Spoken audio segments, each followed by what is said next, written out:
समय धमाका हुआ मैं स्टैंडिंग पोजीशन गेट के करीब खड़ा था। उस टाइम पे जब एकाएक धमाका हुआ मुझे लगा कि मेरे फ़ोन की बैटरी उड़ गई, क्योंकि मैं तभी बात कर रहा था मेरे ग्रैंडसन से। ज़्यादा हमको पता नहीं चला। पता कब चला जब हमको लोगों ने उस सबके बीच में से निकाला। सबसे हमारे ऊपर जितने लोग गिरे थे उनको निकाला। फिर हमको, मतलब आप लाशों के नीचे दबे हुए? हाँ, उसके नीचे दबा था, डेड बॉडी के नीचे। मुंबई में 2006 के सीरियल ट्रेन ब्लास्ट मामले में हाईकोर्ट ने सभी 12 आरोपियों को बरी कर दिया है। घटना के 19 साल बाद यह फैसला आया है। इसमें से 5 को पहले ही मौत की सजा सुनाई गई थी, जबकि 7 आरोपियों को उम्र कैद मिली थी। हाईकोर्ट ने सभी को निर्दोष करार देते हुए उन्हें तत्काल जेल से रिहा करने का आदेश दिया है। कोर्ट ने कहा कि प्रोसिक्यूशंस यानी सरकारी वकील आरोपियों के खिलाफ केस साबित करने में नाकाम रहे हैं। हाईकोर्ट ने कहा कि यह मानना मुश्किल है कि आरोपियों ने अपराध किया, इसलिए उन्हें बरी किया जाता है। अगर वे किसी दूसरे मामले में वांटेड नहीं हैं, तो उन्हें तुरंत जेल से रिहा किया जाए। 11 जुलाई 2006 को मुंबई के वेस्टर्न सबर्न ट्रेनों के 7 कोचों में सिलसिलेवार धमाके हुए थे। इसमें 189 पैसेंजर की मौत हो गई थी और करीब 824 लोग घायल हो गए थे। सभी धमाके फर्स्ट क्लास कोचों में हुए थे। हाईकोर्ट ने किस आधार पर 12 आरोपियों को रिहा किया है और आगे क्या हो सकता है, इसे लेकर हमारे संवाददाता अतुल सिंह ने वरिष्ठ वकील प्रदीप घराट से बातचीत की है।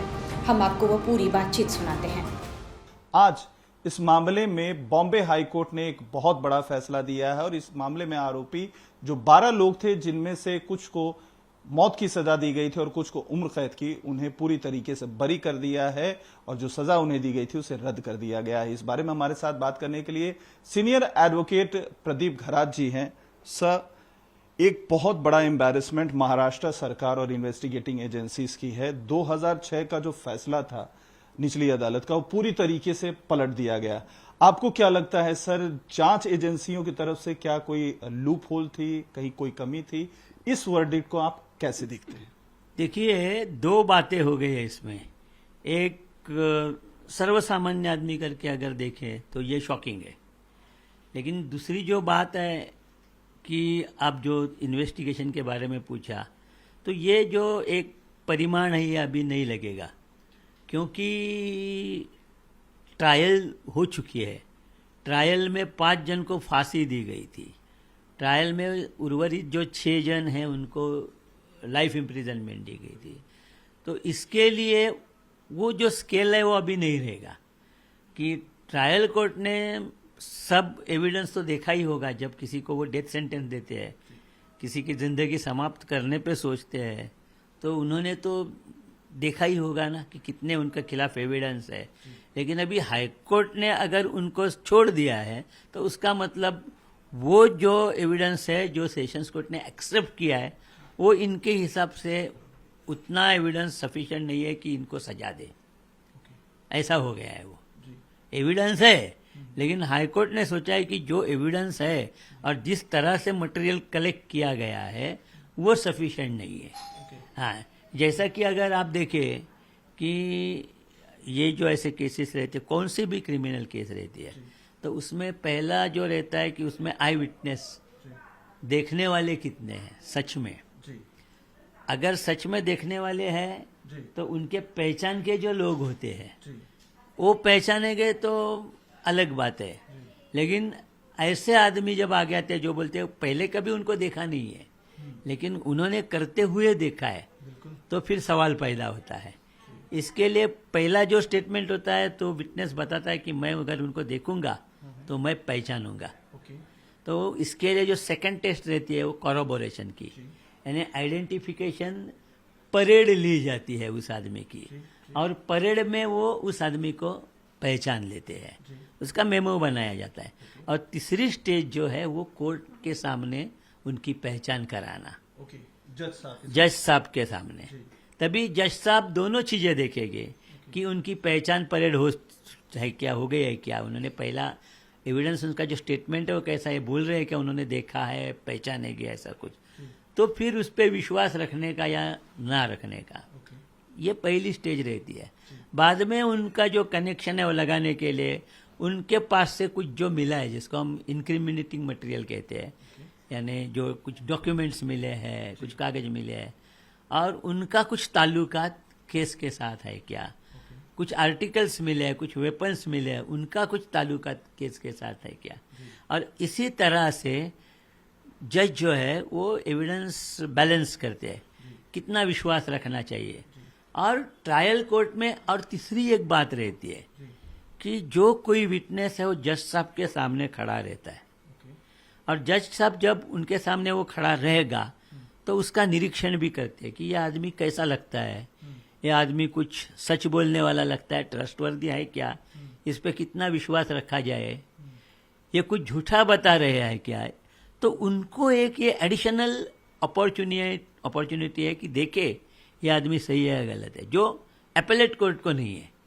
एपेलेट कोर्ट उन्होंने क्या बोला है, उनका क्रॉस एग्जामिनेशन क्या हो गया है, उसमें से कुछ निकल आया है क्या, वो जो कह रहा है वो कितना उसमें ट्रस्टवर्दीनेस है, ये उस पे जज करते हैं वो। हाँ, और मटेरियल एक्सेप्ट करने का नहीं। लेकिन ये भी एक एडिशनल जो बात है वो एपेलेट कोर्ट के सामने नहीं रहती है। ये तो विश्वास दिखाने वाला आदमी नहीं है, ये गलत बोल रहा है या झूठ बोल रहा है। तो अगर ये जो चीजें वो देखनी पड़ेगी कि उनकी जब क्रॉस एग्जामिनेशन हो गई उसमें क्या आ गया, उन्होंने इसका जो फाउंडेशन है वो हिला के रखा क्या, उसका बेस हिला के रखा क्या डिफेंस ने, वो अगर किया नहीं है, उनको वो वाकया ध्यान में रखने के लिए कुछ स्पेसिफिक वजह आया नहीं है, तो उसको क्यों डिस्कार्ड करने का। जो वजह वो बोलेगा कि मैं इस चीज के लिए ध्यान में रखा, वो अगर आई नहीं है तो आपने उसको चैलेंज नहीं करा, होगी ना उसकी कुछ भी वजह। जैसा डिफेंस का होता है वैसा प्रोसिक्यूशन का जो विटनेस है उसकी भी कुछ वजह होगी कि यह आदमी उसके ध्यान में क्यों रह गया। अब हम आपको 2006 मुंबई ट्रेन ब्लास्ट के एक जिंदा गवाह से मिलवाते हैं। कोर्ट के फैसले को लेकर वे बेहद निराश हैं। उन्होंने क्या कहा है, आइए आपको सुनाते हैं। 11 जुलाई मुंबई ट्रेन धमाके को लेकर के बॉम्बे हाई कोर्ट ने जो फैसला सुनाया है उस पर बातचीत करने के लिए इस वक्त मेरे साथ बम धमाकों के एक जीवित गवाह प्रभाकर मिश्रा जी हैं। प्रभाकर जी के बारे में मैं आपको बता दूं तो ये उस वक्त गुरु पूर्णिमा की वो एक शाम थी जो आखिर एक दर्दनाक खौफनाक जो है वो शाम में तब्दील हो गई। उस शाम मिश्रा जी जो है उन्होंने ग्रैंड रोड से ट्रेन पकड़ी, चर्च गेट से जो ट्रेन छूटी थी, विरार फास्ट ये ट्रेन थी, और जैसे ही ट्रेन माटुंगा क्रॉस हुई ज़ोरदार धमाका हुआ।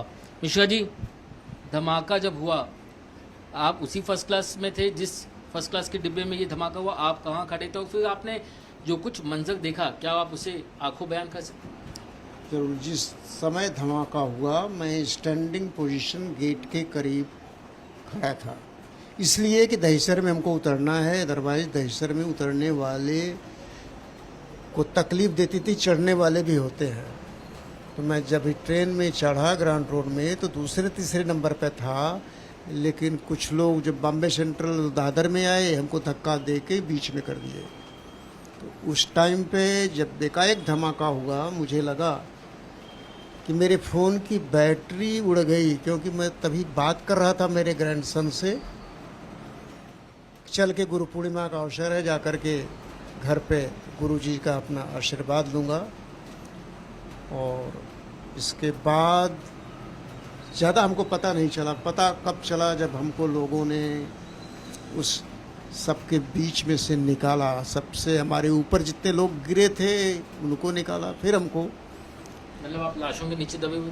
हाँ, उसके नीचे दबा था, डेड बॉडी के नीचे दबा, कुछ घायलों के नीचे। तो मेरा नंबर बाद में आया निकालने में, ऐसा हमको लगा, पता चला कि मेरे हाथ से खून बह रहा है, कान से बह रहा है, आँखों से बह रहा है, ये सब कट गए थे, जल गए थे। बाद पता चला कान के पर्दे फट गए थे, ऐसा लग रहा था जैसे हमारे कान में इंजन चल रहा है। हमको ला कर के रोड पर लोगों ने टैक्सी में डाल दिया। टैक्सी ड्राइवर पूछता है कहाँ ले चले, गवर्नमेंट हॉस्पिटल, यानी वहाँ पर KEM है, यहाँ पर ये जो भी नियरेस्ट।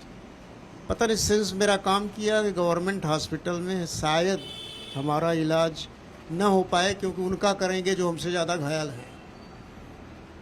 हमने उसको डायरेक्ट किया, लिख करके दहिसर ले चलो और ये मेरे बेटे का नंबर है, इन्फॉर्म कर दो। उसने वैसा ही किया। यहाँ पर बाद में पता चला मेरी वाइफ घबरा गई, एक तो डायबिटिक हार्ट की पेशेंट, उसका लगता हार्ट अटैक हो जाएगा कि टैक्सी ड्राइवर क्यों फ़ोन कर रहा है, वो क्यों नहीं कर रहे हैं। तो उस वक्त काफ़ी ज़्यादा खौफनाक मंजर आपने देखा होगा, डब्बे जो है उसके लोहे पतरे सब उखड़ गए होंगे। सब उखड़ गए, सारी डेड बॉडी को निकाला जा रहा था, उनको रखा जा रहा था, ऐसे ऐसे स्ट्रेचर पर बाहर निकाल रहे थे, और चारों तरफ खून खून ब्लड यही सब बिखरे हुए थे। आज तकरीबन 2 दशक हो गया, लेकिन आपको एक एक तस्वीर याद है? याद रह के अभी 11 जुलाई थोड़े दिन हुआ बीता है, आज 21 है ना, 10 दिन पहले।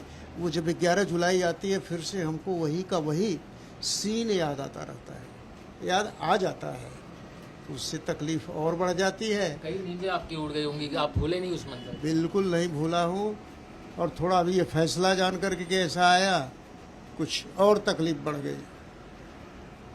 अब पता नहीं ये फैसला आया कैसे आया, किसकी कमी से आया, कहाँ से आरोपी पकड़े नहीं गए, पकड़े गए सही नहीं पकड़े गए, और उनको साक्ष्य के अभाव में छोड़ दिया गया।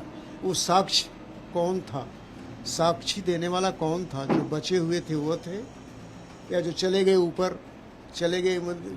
किसकी साक्षी चाहिए था कोर्ट को, ये मेरी समझ में नहीं आ रहा है। 19 साल बाद भी आपको इंसाफ नहीं मिला, इसको लेकर के मन कितना ज़्यादा जो है वो दर्द में है, गुस्से में है, आक्रोश, क्या कुछ चल रहा है? बिल्कुल दर्द में है, और गुस्सा करके भी अब क्या करेंगे, उतने साल बाद कितने लोग चले गए, हम तो कुछ और 10 साल का जीवन पा गए हैं अभी तक।